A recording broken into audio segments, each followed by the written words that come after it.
ఇటీవల లోక్సభలో 131వ రాజ్యాంగ సవరణ బిల్ అనూహ్యంగా వీగిపోయింది కదా. అసలు ఆ బిల్ ఎందుకు వీగిపోయింది, ఆ ఓటింగ్ వెనుక ఉన్న ఆసక్తికరమైన రాజకీయ అలాగే రాజ్యాంగపరమైన కారణాలు ఏంటి అనేది ఈనాటి మన విశ్లేషణలో చాలా వివరంగా మాట్లాడుకుందాం. ఏమాత్రం ఆలస్యం చేయకుండా డైరెక్ట్గా టాపిక్లోకి వెళ్ళిపోదాం. బిల్లు వీగిపోయిన వెంటనే ప్రతిపక్ష నాయకులంతా ఇలా ఒకే తాటిపైకొచ్చి మీడియాతో మాట్లాడుతున్న ఈ అరుదైన దృశ్యాన్ని ఒక్కసారి గమనించండి. ఇది సభలో జరిగిన ఒక సాధారణ ఓటింగ్లాగా కనిపిస్తున్నా దీని వెనక ఒక పెద్ద పొలిటికల్ థ్రిల్లర్ దాగి ఉంది. అదేంటో ఇప్పుడు డీకోడ్ చేద్దాం. ఈ విశ్లేషణలో మనం ప్రధానంగా 5 అంశాల గురించి మాట్లాడుకోబోతున్నాం. వీగిపోయిన రాజ్యాంగ సవరణ, అధికార పార్టీ వాదన, దానికి ప్రతిపక్షాల కౌంటర్, డీలిమిటేషన్ సవాలు మరియు ఇకపై జరగబోయే పరిణామాలు. సరే, ముందుగా మొదటి విభాగానికి వద్దాం. వీగిపోయిన రాజ్యాంగ సవరణ. అసలు లోక్సభను ఒక్కసారిగా కుదిపేసిన ఆ తక్షణ సంఘటనేమిటో ఇప్పుడు పరిశీలిద్దాం. దీని వెనక ఉన్న అసలు కథ అర్థం కావాలంటే మనం కొంచెం వెనక్కి వెళ్ళాలి. మహిళా రిజర్వేషన్ బిల్లు ప్రయాణం చాలా ఎగుడుదిగుడులుగా సాగింది. 2010లో యూపీఏ హయాంలో ఇది రాజ్యసభలో ఆమోదం పొందింది.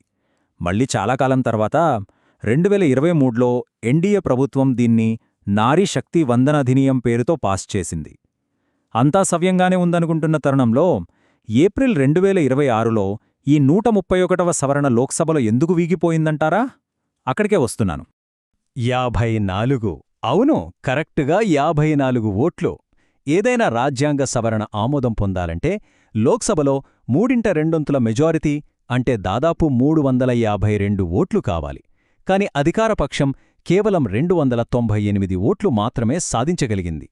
సరిగ్గా 54 ఓట్ల తేడాతో ప్రభుత్వం ఈ సవరణను నెగ్గించుకోలేకపోయింది. ఇక్కడే అసలు ట్విస్టుంది. ఈ చట్టం కేవలం మహిళా రిజర్వేషన్ గురించి మాత్రమే అయితే బహుశా ఇంత పెద్ద సమస్య వచ్చేది కాదు. ఇదొక ప్యాకేజ్ డీల్. లోక్సభ సీట్లను ఏకంగా 50% పెంచడం, 2011 జనాభా లెక్కల ఆధారంగా ఆ సీట్లను పునర్విభజించడం, ఆ తర్వాతే ఈ 33% మహిళా రిజర్వేషన్ల అమలును వేగవంతం చేయడం. చూశారా, మహిళల ప్రాతినిధ్యాన్ని నేరుగా పార్లమెంటు సీట్ల పెంపుతో ముడిపెట్టారు. ఇదే అసలు ప్రతిష్టంభనానికి దారితీసింది. ఇక రెండో విభాగానికి వద్దాం. అధికార పార్టీ వాదన. ఇంతటి కీలకమైన చట్టం సభలో వీగిపోయిన తర్వాత అధికార ఎన్డీఏ ప్రభుత్వం దీనిపై ఎలా రియాక్ట్ అయిందో నిష్పాక్షికంగా చూద్దాం. ప్రధానమంత్రి నరేంద్ర మోదీ గారు దీనిపై చాలా ఘాటుగానే స్పందించారు. ప్రపంచం దృష్టిలో మహిళా ప్రాతినిధ్యం అనే ఆలోచనకు భ్రూణహత్య చేశారు అని ప్రతిపక్షాలను తీవ్రంగా విమర్శించారు.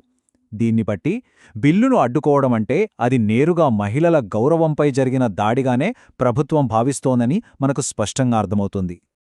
ప్రభుత్వ వాదనేంటంటే ప్రతిపక్షాలు సంస్కరణల వ్యతిరేకులు అని, ముఖ్యంగా కాంగ్రెస్ పార్టీకి ఇంకా ఒక భూస్వామ్య మనస్తత్వముందని ఆరోపిస్తోంది. మహిళలకు 33% ప్రాతినిధ్యాన్ని ఇవ్వకూడదనే ఉద్దేశంతోనే వాళ్లు ఇలా చేస్తున్నారని విమర్శిస్తోంది. ఏదేమైనా నారీ శక్తికి ఉన్న అడ్డంకులన్నింటినీ తొలగించడానికి తాము పూర్తిగా కట్టుబడి ఉన్నామని అధికారపక్షం బలంగా చెప్తోంది. సరే, ఇప్పుడు మూడవ విభాగంలో నాణ్యానికి రెండో వైపు చూద్దాం. ప్రతిపక్షాల కౌంటర్ ఏంటి? ఇండియా కూటమి మరియు ఇతర ప్రతిపక్ష పార్టీలు కూడా ఈ విషయంలో ఏమాత్రం వెనక్కి తగ్గకుండా అంతే దీటుగా తమ వాదనలను వినిపిస్తున్నాయి. ప్రతిపక్షాలకు ప్రభుత్వ ఉద్దేశాలపై చాలా లోతైన అనుమానాలున్నాయి. ప్రియాంక గాంధీ వాద్రా గారు ఏమన్నారంటే, ఇది మహిళా రిజర్వేషన్ ముసుగులో శాశ్వతంగా అధికారంలో ఉండాలని కుట్ర అని ఆరోపించారు. అంటే ఈ చట్టం తీసుకురావడం వెనుక ఎంతో పెద్ద రాజకీయ ప్రయోజనముందని వారు బలంగా విశ్వసిస్తున్నారు. ప్రతిపక్షాలు మహిళా రిజర్వేషన్లకు ఎట్టి పరిస్థితుల్లోనూ వ్యతిరేకం కాదని క్లియర్గా చెబుతున్నాయి. వాళ్లడుగుతున్నది ఒక్కటే, రిజర్వేషన్లను ఈ డీలిమిటేషన్తో, జనాభా లెక్కలతో ముడిపెట్టొద్దు, ప్రస్తుతమున్న లోక్సభ సీట్ల సంఖ్య ఆధారంగానే ఒక క్లీన్ బిల్లును తీసుకురావాలని డిమాండ్ చేస్తున్నారు. ఈ ప్యాకేజీ డీల్ పేరుతో దేశ ఫెడరల్ నిర్మాణాన్ని పూర్తిగా మార్చేయాలని ప్రభుత్వం చూస్తోందన్నది వాళ్ల ప్రధాన ఆరోపణ. ఈ రెండూ వాదనలు పక్కపక్కన పెట్టి చూస్తే మనకు అసలు క్లాష్ ఏంటో కళ్లకు కట్టినట్లు కనిపిస్తుంది.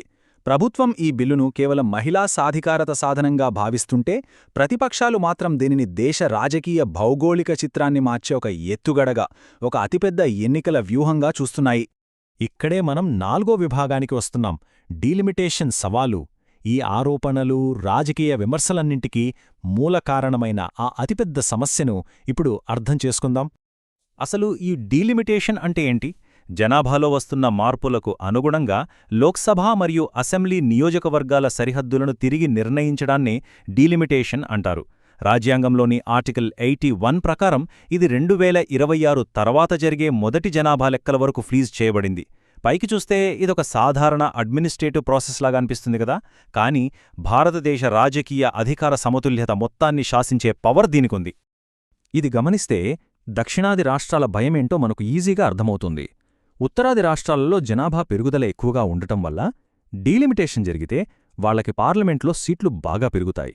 కాని దశాబ్దాలుగా ఫ్యామిలీ ప్లానింగ్ని చాలా కట్టుదిట్టంగా అమలు చేసిన దక్షిణాది రాష్ట్రాల పరిస్థితేంటి? ప్రతిపాదిత 850 సీట్ల సభలో తమ వాయిస్ తగ్గిపోతోందని, తమ ప్రాతినిధ్యాన్ని పూర్తిగా కోల్పోతామని వారు తీవ్రంగా ఆందోళన చెందుతున్నారు. అంటే జనాభాను కంట్రోల్ చేసినందుకు వారికే శిక్ష పడుతోందన్న భావన వాళ్లలో ఉంది.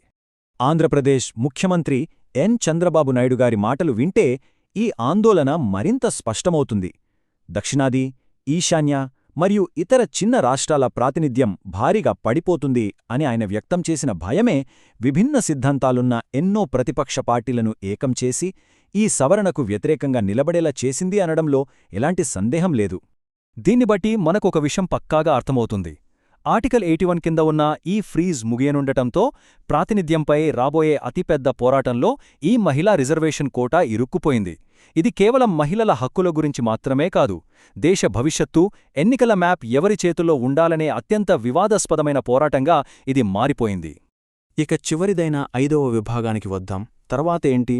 సవరణ వీగిపోయింది, ఎవరి వాదనలు వాళ్లకున్నాయి, మరి భవిష్యత్తేంటి?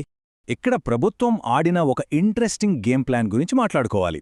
131వ సవరణ వీగిపోతుందని బహుశా ముందే ఊహించిన ప్రభుత్వం ఏప్రిల్ 17న ఓటింగ్ జరగడానికి సరిగ్గా ఒక్కరోజు ముందు, అంటే ఏప్రిల్ 16న హఠాత్తుగా 2023 నాటి నారీశక్తి వందన్ అధినియం చట్టాన్ని అమల్లోకి తీసుకొచ్చింది. ఇది వాళ్ల బ్యాకప్ ప్లాన్ అన్నమాట. కానీ మర్చిపోకండి, ఈ 2023 చట్టం ప్రకారం కూడా జనాభా లెక్కలు మరియు డీలిమిటేషన్ పూర్తయ్యే వరకు రిజర్వేషన్ల కోసం వేచేయాల్సిందే. ఇప్పటి పరిస్థితి ఏంటంటే సభలో తక్షణ పోరాటం ముగిసినప్పటికీ అసలు కథ ఇప్పుడే మొదలయింది. ఇక మీదట 2023 చట్టమే దిక్కు. అంటే సెన్సస్ మరియు డీలిమిటేషన్ జరిగే వరకు దీని అమలు నిరవధికంగా వాయిదా పడినట్లే. కాని ప్రతిపక్షాలు మాత్రం డీలిమిటేషన్తో సంబంధం లేకుండా ఇప్పుడే రిజర్వేషన్లు అమలు చేయాలని గట్టిగా డిమాండ్ చేస్తున్నాయి. ఈ భౌగోళిక ప్రతిష్టంభనను గనక సరిగ్గా డీల్ చేయకపోతే భవిష్యత్తులో దేశవ్యాప్తంగా పెద్ద ఎత్తున ప్రాంతీయ ఆందోళనలు తలెత్తే అవకాశం ఎంతైనా ఉంది. ముగించే ముందు ఇది మనల్ని ఒక చాలా కీలకమైన ప్రశ్న వైపు నడిపిస్తుంది. భవిష్యత్తులో మహిళా ప్రాతినిధ్యం మరియు ప్రాంతీయ సమానత్వం మధ్య ఉన్న ఈ పెద్ద వైరుధ్యాన్ని మన దేశం ఎలా బ్యాలెన్స్ చేస్తోంది? మహిళా కోటాకు, జనాభా లెక్కలకు ఉన్న ముడిని ప్రభుత్వం విప్పుతుందా, లేక ఈ భౌగోళిక వివాదం రాబోయే ఎన్నికల చక్రాన్ని పూర్తిగా శాసిస్తుందా? ఇది ఖచ్చితంగా ఆలోచించాల్సిన విషయం. ఈనాటి మన ఈ విశ్లేషణలో పాల్గొన్నందుకు ధన్యవాదాలు. మళ్ళీ మరో ఆసక్తికరమైన అంశంతో కలుద్దాం.